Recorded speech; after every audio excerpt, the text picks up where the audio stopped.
እዩ አሁንም አርፌ አልቀመጥም ብላለች ማለት ነው። ምን ጉድናት ግን እቺ እዩ የምትባል አሁንም ደና አርፋ ተቀምጣ ነበረ። ነገር ግን አዲስ አበባ ገብታ እንደገና ሰላማቸውን ልታጠፋ ነው። ያው ሀይሚ እዩን ስታይ ጭራሹ ነው ይብስባታል ማለት ነው። ሰላም ቤተሰብ እንዴት ናችሁልኝ? ሰላማችሁ። እውነት ለመናገር የእዩ ነገር በጣም ግራ ነው የሚያጋባው። የምር አንዳንዴ እንደ ሴት ስታዩት ምናምን ታዝኑላት አላችሁ፣ ግን ደግሞ የምታደርገው ነገር እንዳታዝኑላት ያደርጋችኋልና በእርግጥ እኛ ዘን አላዘን ፈጣሪ ዘንላት እንጂ ከዛው ቀልቧን ይመልስላት። እውነት ቀልቧን አታለች። እና ይሄ ሁሉም የሆነው እንግዲህ ሀይሚና ብሩኬ ባለመስማማታቸው ነው። እሷ እንግዲህ ብዙ ጊዜ ያው በተቀደደ ቦይ ውሃ ይሄዳል አይደለ? ቤትም ይምጣ ቤትም በተቀደደ ቦይ ይሄዳል። ሰው ደግሞ በተቀደደበት ክፍተት ሲበዛ ነው መግባት የሚፈልገው።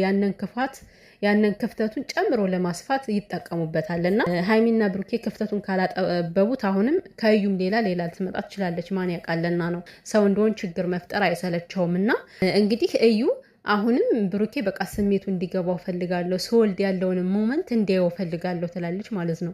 በመጀመሪያ እንደው እዩ ተብዬ ብሩኬ የ80 ባልሽ ነው ወይ? አላገባሹ አላፈቀረሽ የድሮ ፍቅረኛሽ እንደሆነ በእርግጥም ተናግሯል። አዎ የድሮ ፍቅረኛ ሆነሽ፣ ነገር ግን አሁን ላይ አንቺ ስትወልጂ ሱሪ የሚፈታበት አንቺ ስትወልጂ ያንን ነገር የሚያይበት ምን ምክንያት አለውና ነው? አንቺ ስላረገሽ ብቻ እሱን አስገድደሽ እኮ ማስቀመጣችሁኝ በዚህ አጋጣሚና ምን አይነት አይን አውጣነት ነው?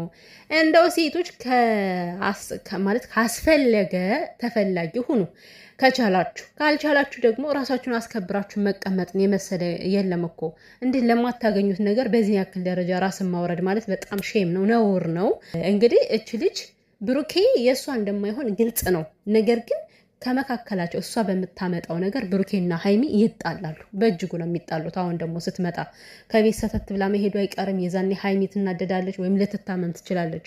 ያው ሀይሚ እንግዲህ ሴቶች ሲመጡ ፌንት ትሰራለች። እኔ አላቅም ለምን እንደሆነ፣ ሌላ ችግር አለ ትታመማለች ይሁን አላቅም። እና ብዙ ጊዜ ፌንት ስትሰራ ስትወድቅ ነው፣ በቃ ስትናደድም ፌንት ትሰራለች ማለት ነው። እና እዩ ለማይፈልግሽ ወንድ በዚህን ያክል ደረጃ መውረድሽ በጣም ነው የሚያስጠላ። ልጅሽ ራሱ ይሄን ቪዲዮ ማየቱ አይቀርም የሆነ ጊዜ ላይ አድጎ በሰላም ተገላጋይ እና በዚህን ያክል ደረጃ የምትሆኝው ሰው እኮ ሴቶች፣ አንዳንድ ሴቶች ማለት ነው አርግዘው ጭራሽ አባቱ የማይታወቅ አባቱ የሌለ ጥሏቸው ሁሉ የጠፋ ሴቶች አሉ። ስለዚህ እነዛን አይተሽ ተመስገን ልትይ ይገባሻል። ምክንያቱም አንቺ ባላለሽ እኮ ኦልሬዲ ልጁ ጾታውን ማወቅ አለብኝ፣ እኔ የልጄን ጾታ ልወቅ፣ እኔ ነኝ አባቱ እያለ ቀን ተሌት እየተንከራተተ ነው ከአንቺ ጋር እየለመነሽ ነው ያለው። ከዚህ በላይ እንክብካቤ ምንድን ነው የምትፈልጊው? ብሩኬ ራሱ ህይወት አለው፣ ፍቅር አለው። እንደው ይሄ ልጅ እንደው በስተት እንኳን ተፈጥሮ የብሩኬ ቢሆንም ብሩኬ አልፈልግም ቢል ህግ ስለሚያስገድደው ህግ በሚለው መሰረት ልጁን ይንከባከባል። ብሩኬ ልጁን ያግዛል፣ ልጁን ያሳድጋል። ከዛ በተረፈ ግን የአንቺ ፍቅር ካለቀ በልጁ ምክንያት አስረሽ ልትይው ነው። ብሩኬ የዋህ ስለሆነ በዚህ የዋህነቱ የሆነ ተልመጥምጠሽ አልቅሰሽ ምናምን ብሩኬን ለመያዝ ፈልገሽ ነው። በጣም ነው የሚገርመው። እና ይሄ ህይወት ያለ ፍቅር አንደኛው ስላፈቀረ ብቻ የሚሆን ነገር አይደለም። እሱም ሊያፈቅርሽ ይገባል። እሱ ደግሞ አሁን አያፈቅርሽ፣ ምክንያቱም እሱ የሀይሚ ነው፣ የሀይሚ ፍቅር ነው ያለበት፣ ሀይሚ ነው በልቦ ያለ። ስለዚህ ሌላ ተርፍ መጫን አይችልም።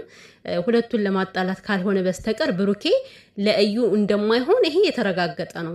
ከሀይሚ ጋር እንኳን ቢለያይም ማለት ነው፣ ብሩኬ ከሀይሚ ጋር እንኳን ባይሆንም ከእዩ ጋር አይሆንም። ይህ ሁሉ ችግር ፈጥራ ህይወቱን ካመሰቃቀለች በኋላ ከእሷ ጋር ከሆነ ብሩኬ እውነትም ብሩኬ ሰው አይደለም። ከምሬ ነው። ግን ደግሞ መቼም ዘበት ነው፣ ከእሷ ጋር ሊሆን አይችልም። እና እንደው ሀብትሽ አሁን ነው እች ልጅ ማሳረፍ ያለብን መያዝ ያለብን። የምሬን ነው።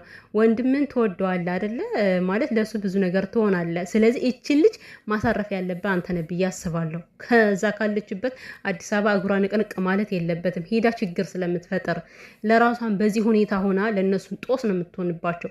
ከዛ ሲገፈታተሩ ብትወድቅስ?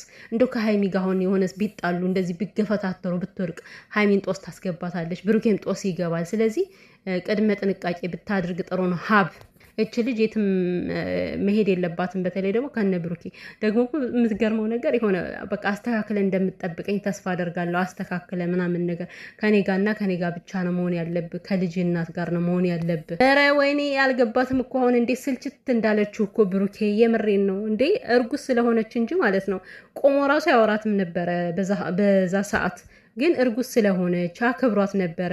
በየቀኑ ስታገኘው ስትቀጥረው የሚመጣላት ግን እሷ ይሄ አልወደደላትም። ክብር አልወደደላትም። አንዳንድ ሰዎች ክብር አይወድላችሁም እና ስለዚህ እዩ ለማታገኙ ነገር የልጆቹን ህይወት ባታመሰቃቀይ። ምን አደረጉሽ በዚህን ያክል? በቃ ልጅሽን አርፈሽ አሳድጊ። ሲጀመር ምንም የታወቀ ነገር የለም። ከታወቀም እንኳን በቃ የሚረዳው ነገር ይረዳል እንጂ ብሩኬን ማስገደድ አይቻልም። ህግም ሊያስገድደው አይችልም። ግዴታ አፍቅራት፣ ግዴታ ውደዳት፣ ከዩ ጋር መሆን አለብህ ብሎ ህግ ሊያስገድደው አይችልም። የኔ እናት ራስሽን ሁኚ። ኧረ ምን ጉድ ነው!